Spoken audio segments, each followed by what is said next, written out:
Hi, I was just reading some quotes from the notebooks of Leonardo da Vinci, which is a book that I just got for Christmas because I saw Mary Zimmerman's show, The Notebooks of Leonardo da Vinci, and I fell in love with some of the philosophies and just ways of seeing the world that he had. And I was just flipping through it and read some things that I wanted to talk about the story that he's telling through just his journal entries. It's a simple way of telling what you're thinking, the story behind things. So a lot of things he writes are very much about drawing, and even though he didn't consider himself primarily like an artist, I think he was more of an inventor, engineer kind of. A lot of what he does is about drawing and art. I just want to read some of his quotes and then talk about the common theme in a lot of very relevant texts. So I just have a few ideas here that I want to throw out there. So this is Leonardo da Vinci's writing. So he says, as we know that men are competent to judge the works of nature, how much more ought we to admit that they can judge of our errors, since you know how much a man may be deceived in his own work, right? Sometimes we get caught up in what we're doing that we don't see the faults in what we're doing. But it's so important to acknowledge that maybe other people can see those faults and they can help.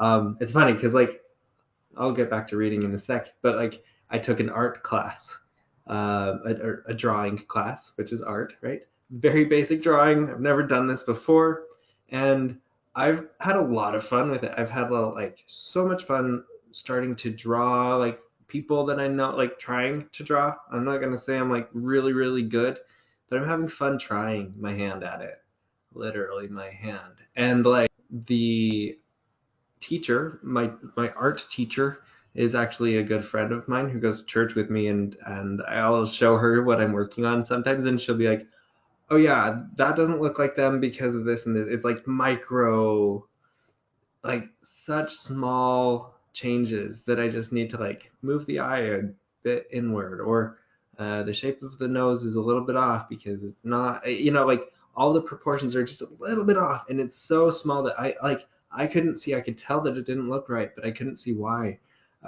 Sometimes I couldn't even see that it looked wrong, and she could point out well, this is a little off. Anyway, super true.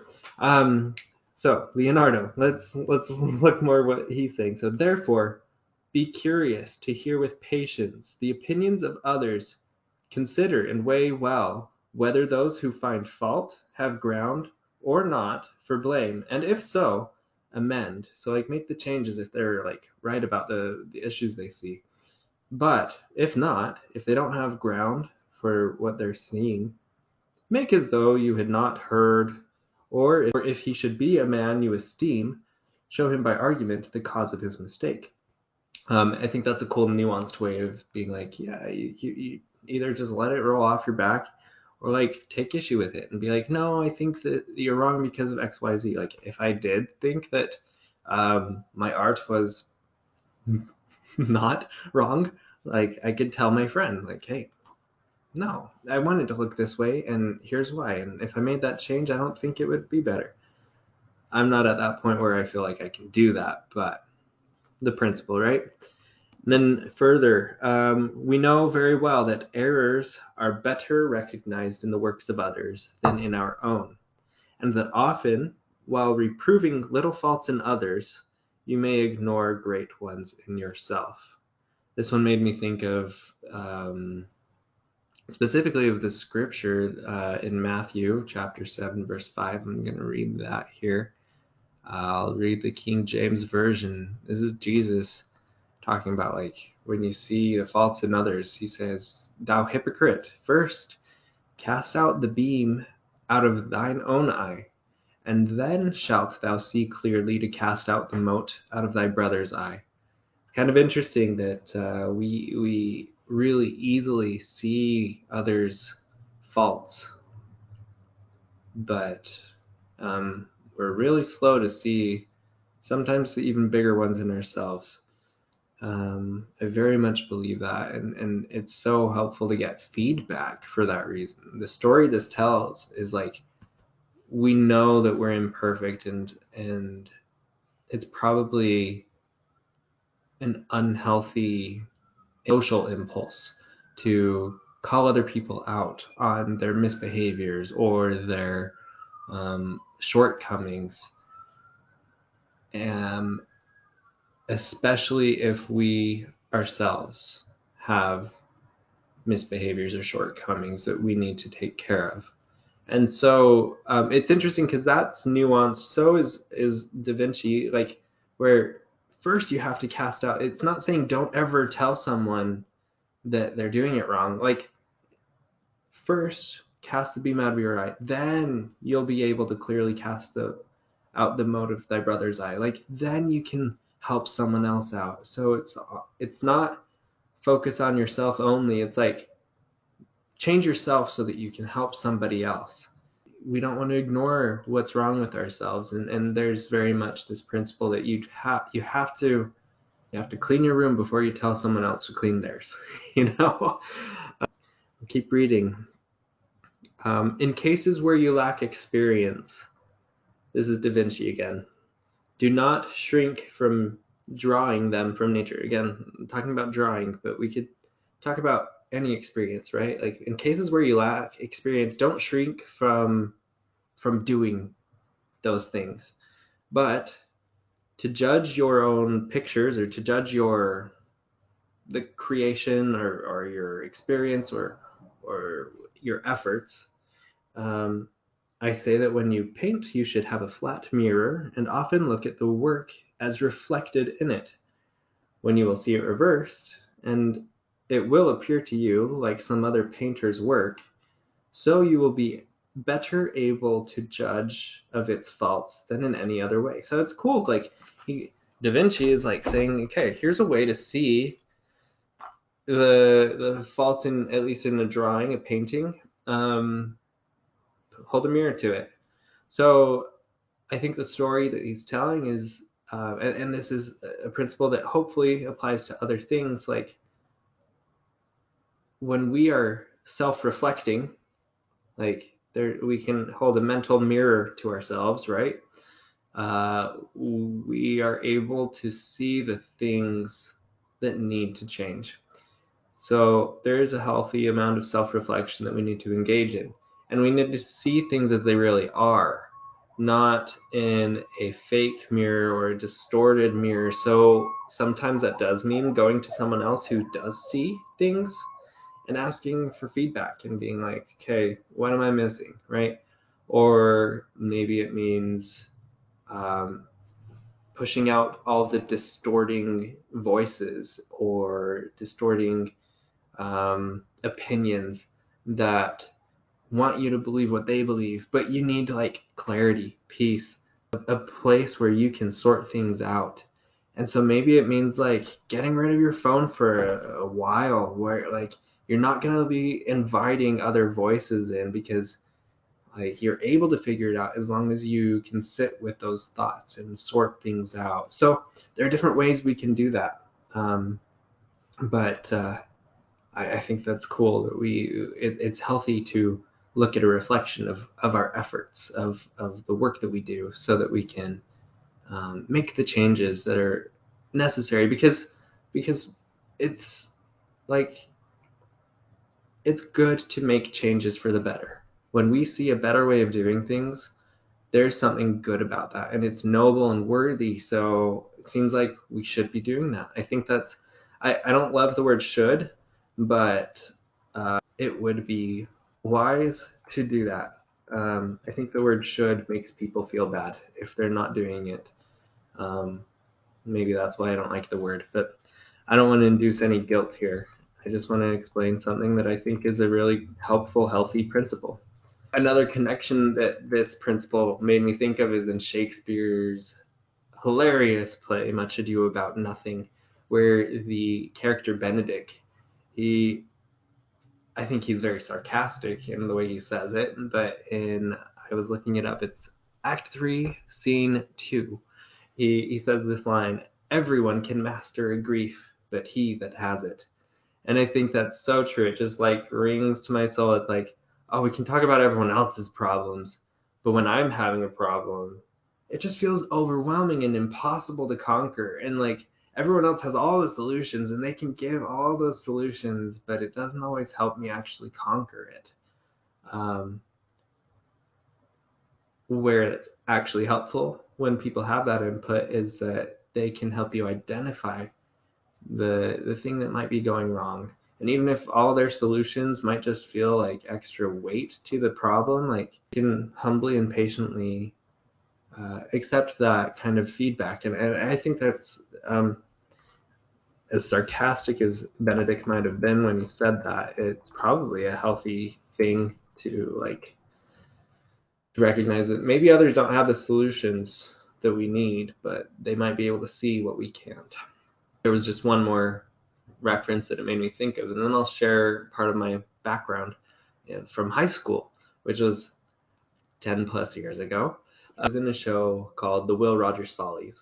I loved the show because it taught me about this cool guy, Will Rogers, real person in America's history that most of our grandparents might know about, but our generation probably doesn't learn about him usually.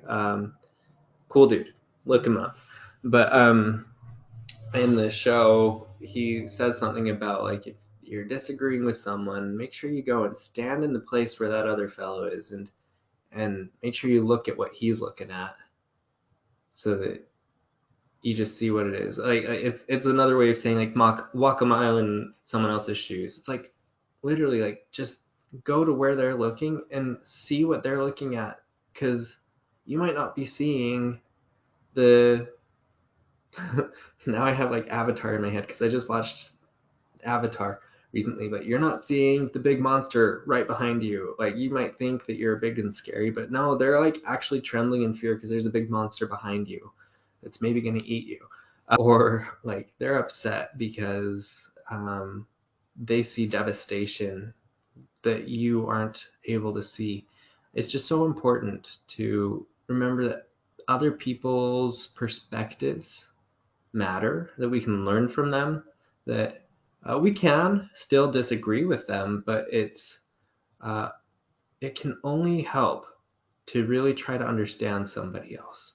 And in a place where we have so much divisive media, where news literally like makes more money off of like polarizing content, like because it's outrageous and it gets more views.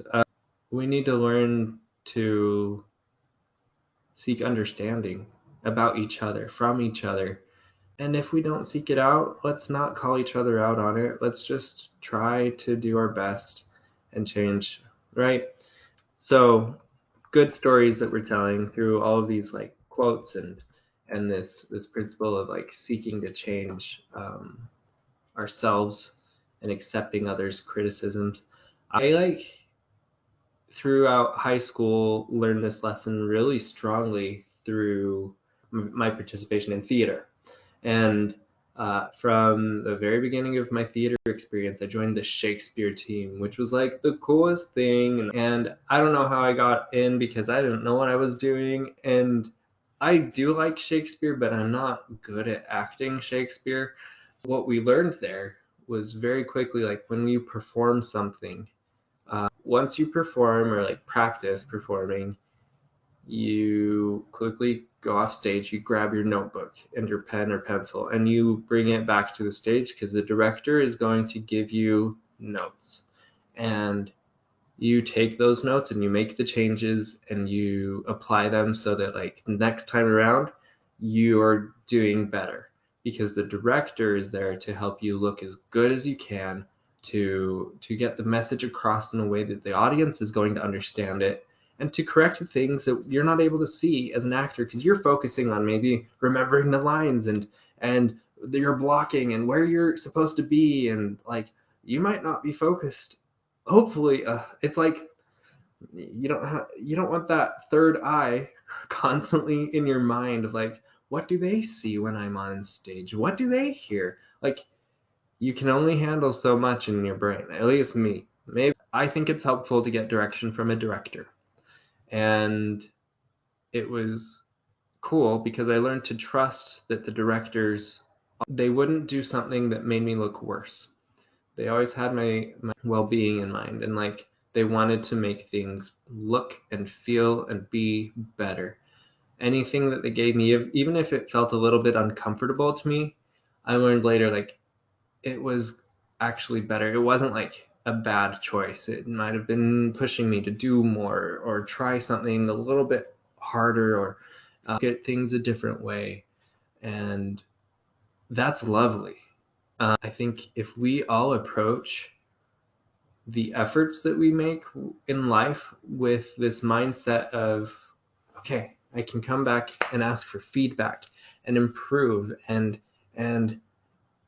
if I'm asking someone who I trust about my efforts, that they will give me gold to work with, and I will be able to then like cast the beam out of my eye. And then maybe I'll be able to help someone else out later on. A story we tell needs to be that we're imperfect and others can see us sometimes more clearly than we can see ourselves. They don't know all of the inner workings and our intentions, but they see the fruits of our labors maybe. And they can say whether those fruits were good or not. And it's worth hearing, because if you think that you're producing good fruit when someone else is like, yeah, it was a little sour, and you're like, wait, but I did this good thing, it was a sweet fruit. If that's not the case, then you should hear it, right? And so let's be willing to accept honest feedback. Let's seek it out.